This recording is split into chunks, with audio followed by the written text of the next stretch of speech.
प्रिय विद्यार्थियों, अहम BL यादव, संस्कृत अध्यापक। अद्य वयं दशमे पाठे पठिष्यामः। तस्य नाम विश्वबंधुत्वम्। विश्व बंधुत्वम् का मतलब होता है पूरे विश्व में भाईचारा। इस चैप्टर को हम आज पढ़ेंगे। आप अपनी पाठ्य पुस्तक को खोल लें और पेन या पेंसिल ले लें ताकि जो भी कठिन शब्द आता है उसको आप अंडरलाइन कर सकें और उसका हिंदी अर्थ लिख सकें। तो चलिए स्टार्ट करते हैं। हम एक एक शब्द का, एक एक वाक्य का हिंदी अर्थ देखेंगे। विश्व बंधुत्व यानी पूरे विश्व में एक भाईचारा कैसे कायम हो, इसके ऊपर ये पूरा चैप्टर आधारित है। तो शुरू करते हैं हम। उत्सवे व्यसने दुर्भिक्षे राष्ट्रविप्लवे दैनंदिन व्यवहारे च ये सहायतां करोति स बंधु भवति। उत्सवे यानी उत्सव में, व्यसने व्यसने यानी व्यक्तिगत समस्या आने पर, दुर्भिक्ष यानी अकाल में, राष्ट्र विप्लवे यानी राष्ट्रीय आपदा आने पर, दैनंदिन व्यवहारे और रोज के व्यवहार में या रोज के दैनिक व्यवहार में, ये यानी च। वापस देखते हैं। उत्सव में, व्यक्तिगत समस्या आने पर, अकाल में, राष्ट्रीय आपदा आने पर और दैनिक व्यवहार में, ये यानी जो सहायताम करोति, जो व्यक्ति सहायता करता है, स बंधु भवति, वह बंधु होता है यानी मित्र होता है, अच्छा मित्र होता है। यदि विश्वे सर्वत्र एतादृश भाव भवेत, यदि पूरे विश्व में, सर्वत्र यानी सब जगह, एतादृश यानी इस प्रकार का भाव यानी भावना, भवेत हो जाए, तदा विश्व बंधुत्वम संभवति, तो विश्व बंधुता संभव है। यानी पूरे विश्व में एक भाईचारे की भावना तब ही संभव है। परंतु अधुना निखिले संसारे कलहस्य अशांते च वातावरणम अस्ति। परंतु अधुना यानी अब, निखिले संसारे संपूर्ण संसार में, दुनिया में, कलहस्य यानी लड़ाई झगड़ा और अशांति का वातावरण बना हुआ है। मानवाः परस्परम न विश्वसन्ति, मनुष्य आपस में एक दूसरे पर विश्वास नहीं करते हैं। ते परस्य कष्टम स्वकीयम कष्टम न गणयन्ति, वे दूसरों के कष्ट को या दूसरों के संकट को अपना संकट या अपनी समस्या नहीं मानते हैं। अब पीछे समर्था देशा, और समर्थ यानी जो विकासशील जो देश हैं, असमर्थान जो विकसित देश हैं, गरीब देश हैं, उनके प्रति उपेक्षा भावम प्रदर्शयन्ति, उपेक्षा का भाव प्रदर्शित करते हैं। तेषाम ऊपरी, और उनके ऊपर, स्वकीयम प्रभुत्वम स्थापयन्ति, उनके ऊपर अपना आधिपत्य स्थापित करने का प्रयास करते हैं। संसारे सर्वत्र विद्वेषस्य, संसार में सब जगह, सर्वत्र यानी सब जगह, विद्वेषस्य यानी विद्वेषता का, शत्रुता का, हिंसाया और हिंसा का, च भावना दृश्यते की भावना दिखाई देती है। देशानाम विकास अपि अवरुद्ध है, इससे क्या होता है कि देशों का विकास भी अवरुद्ध होता है इस प्रकार की भावना से। इयम महती आवश्यकता वर्तते, ये महान आवश्यकता है, यत् कि एक देश अपरेण देशेन, दूसरे देशेन सह यानी साथ में, निर्मलेन हृदयेन, निर्मल हृदय से, बंधुताया व्यवहार कुर्यात, बंधुता का या मित्रता का व्यवहार करे। यानी इस बात की महती आवश्यकता है कि एक देश दूसरे देश से बंधुता का व्यवहार करे, तब ही विश्व बंधुता की भावना वो साबित हो सकती है। विश्व से जनेषु इयं भावना आवश्यकी। विश्व के सभी लोगों में यह भावना आवश्यक है। ततः विकसिता अविकसित्यो, तब ही विकसित और अविकसित देशों के मध्य स्वस्थ स्पर्धा भविष्यति, स्वस्थ प्रतियोगिता होगी। ये तभी संभव होगा जब यह भावना पूरे विश्व में फैल जाएगी, तब ही इस प्रकार की भावना या इस प्रकार का सहयोग अपेक्षित होगा।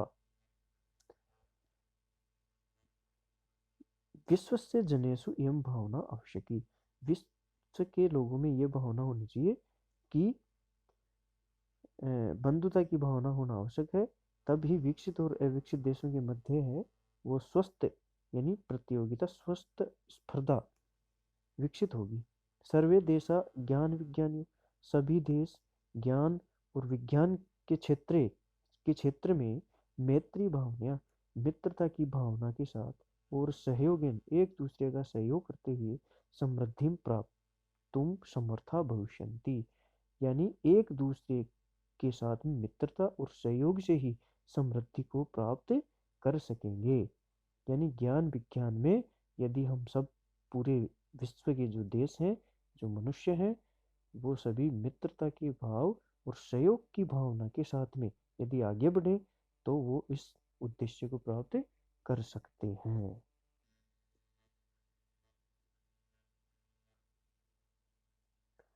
सूर्यस्य चंद्रस्य च प्रकाश है, जिस प्रकार से सूर्यस्य चंद्रस्य, इसमें षष्ठी विभक्ति एकवचन है। सूर्यस्य चंद्रस्य, सूर्य और चंद्रमा का प्रकाश सर्वत्र समान रूपेण, सभी जगह समान रूप से प्रसरति फैलता है, यानी सभी को समान रूप से प्रकाश प्राप्त होता है। प्रकृति अपि सर्वेषु समत्वेन, प्रकृति भी सभी से समत्व यानी समान रूप से व्यवहार करती है। तस्मात् अस्माभिः, तब हमें भी सर्वै परस्परम, सभी को परस्पर वैर भावम अपहाय, शत्रुता के भाव को छोड़ करके, अफवाह यानी छोड़ करके, विश्व बंधुत्वम, विश्व बंधुता की स्थापना करनी चाहिए।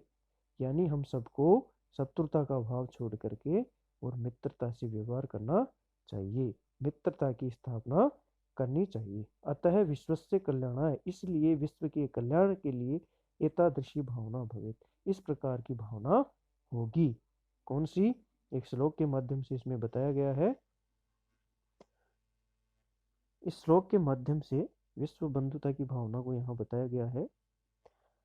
अयम निजय परो वेति गणना लघु चेतसाम, उदार चरितानाम तु वसुधैव कुटुंबकम। इसका अर्थ यह है कि अयम निजय परो वेति, यह तेरा है, यह मेरा है, गणना लघु चेतसाम, ये जिनकी सोच छोटी होती है वो लोग ऐसी बातें करते हैं। अयम निज परोवेति गणना लघु चेतसाम, यह तेरा है, यह मेरा है, यह ऐसी विचारधारा संकीर्ण मानसिकता वाले लोगों की होती है, और जिनका हृदय विशाल होता है, उदार होता है, वो तो क्या सोचते हैं? उदार चरितानाम, तो उदार चरित्र वाले लोग वसुधैव कुटुंबकम, पूरे संसार को ही अपना परिवार समझते हैं। इस प्रकार से इस श्लोक के माध्यम से ये संदेश दिया गया है कि हमें अपने सोच को, अपनी मानसिकता को उदार रखना चाहिए। अब अपना ये चैप्टर पूरा हो गया है। इस चैप्टर को आप लिखेंगे और इसका हिंदी अर्थ भी अपनी नोटबुक में लिखेंगे। इसके बाद में आप शब्दार्थ जरूर लिखेंगे और याद भी करेंगे। इसके पश्चात अपना पहला प्रश्न आता है उच्चारणम कुरुत। इन नीचे लिखे हुए शब्दों का हमें उच्चारण करना है, इनको बोलना है। इसके बाद में दूसरा जो श्लोक है, मंजूषात समानार्थक पदानि चित्वा लिखत। मंजूष यानी बॉक्स से समानार्थक पदों को चुन करके लिखना है। पहला है स्वकीयम, तो इसका हो जाएगा आत्मानम। स्वकीयम का हो जाएगा आत्मानम, स्वकीयम का हो जाएगा स्वकीयम का हो जाएगा आत्मानम, अवरुद्ध का हो जाएगा बाधित है, कुटुंबकम का हो जाएगा परिवार है, अन्यस्य का हो जाएगा परस्य, अपहाय का हो जाएगा त्यक्त्वा, समृद्धम का हो जाएगा संपन्नम। इसके बाद में कष्टम का हो जाएगा दुखम और निखिले का हो जाएगा संपूर्ण। इन शब्दों को इन रिक्त स्थानों में भर के और इनको अपनी नोटबुक में लिखना है। इसके बाद में अपना तृतीय प्रश्न आता है, रेखांकित पदानी संशोध्य लिखत, यानी रेखांकित पदों को संशोधित करके लिखना है। पहला है छात्रः क्रीडा क्षेत्रे कंदुकात क्रीडन्ति। इसमें जिस शब्द के नीचे अंडरलाइन किया हुआ है उसको शुद्ध करना है। तो कंदुकात के स्थान पे हो जाएगा कंदुकेन। ते, दूसरा है ते बालिका मधुरम गायन्ति। ते के स्थान पे हो जाएगा ता, क्योंकि स्त्रीलिंग में सा ते ता आएगा। ता बालिका मधुरम, सा ते ता बालिका बहुवचन है इसलिए ता आ जाएगा। अहम पुस्तकालयन, पुस्तकालयन के स्थान पे आ जाएगा पुस्तकालयात पंचमी विभक्ति। इसके बाद में अगला अपना प्रश्न है, फिर अगला है घ, तव त्वम किम नाम।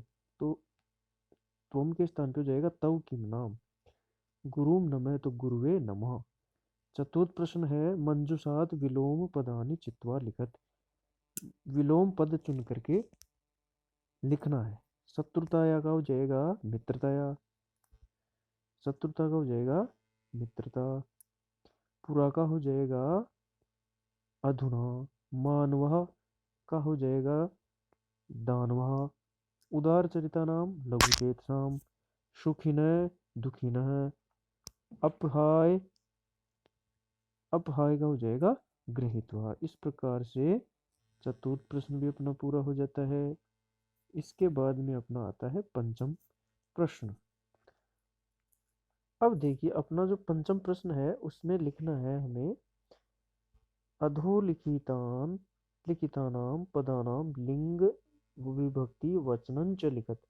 यानी जो शब्द दिया हुआ है उसका लिंग बताना है, विभक्ति और वचन। तो पहला है बंधु। तो ये बंधु ये पुल्लिंग है और प्रथमा विभक्ति है, एक वचन है।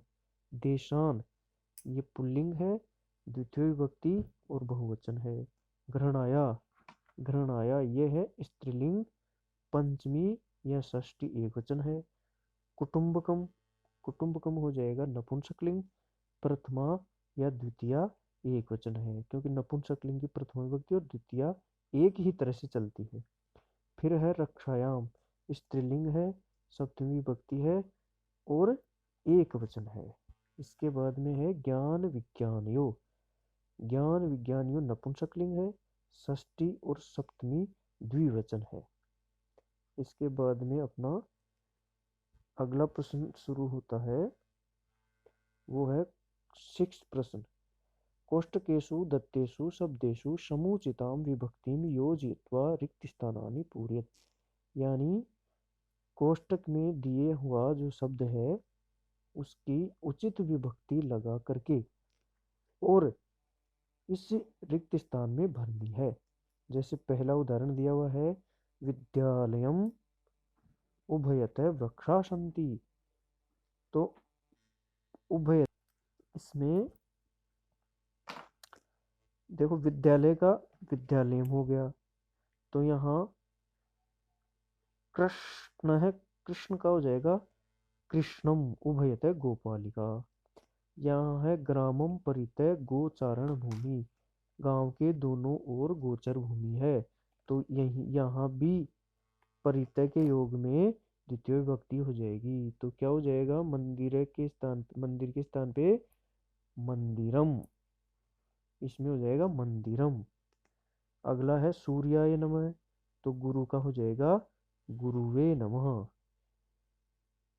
गुरुवे नमः, चतुर्थी विभक्ति का प्रयोग हो जाएगा। अगला जो प्रश्न है उसमें वृक्षस्य ऊपरी षष्ठी विभक्ति है, तो अश्व के स्थान पे हो जाएगा अश्वस्य। अश्व से षष्ठी विभक्ति हो जाएगी। 7वां प्रश्न है कोष्टकात समुचितम पदम चित्वा रिक्त स्थानानि पूरयत।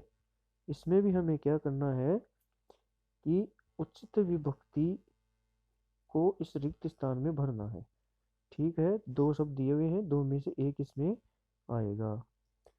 तो पहले में क्या आ जाएगा, पहले में आ जाएगा हर्य नमः, ये हर्य आ जाएगा। दूसरे में आ जाएगा ग्रामम परितः। फिर तीसरे में आ जाएगा अंबायई। चौथे में आ जाएगा मंचस से ऊपरी, तो इसमें आ जाएगा मंचस से। फिर उभयते पुत्रोस्तय, इसमें आ जाएगा पितरम। इस प्रकार से अपने प्रश्न उत्तर पूरे हो जाते हैं। अब आपको क्या करना है, इस पूरे पाठ का हिंदी अर्थ और इसके शब्दार्थ और प्रश्न उत्तर अपनी नोटबुक में करने हैं और इनको लर्न भी करना है। इसमें यदि आपको कोई बात समझ में नहीं आए तो वीडियो को आप दोबारा देखें और कमेंट के माध्यम से भी मुझे आप बता सकते हैं कि इसमें आपको कौन सी बात समझ में नहीं आई है। और इसमें यदि कोई त्रुटि भी हो तो आप कमेंट के माध्यम से मुझे बता सकते हैं। इस वीडियो को लाइक करें, सब्सक्राइब करें और तैयार रहें अगले वीडियो के लिए। तब तक आप पढ़ते रहें, घर पे रहें, सुरक्षित रहें। धन्यवाद।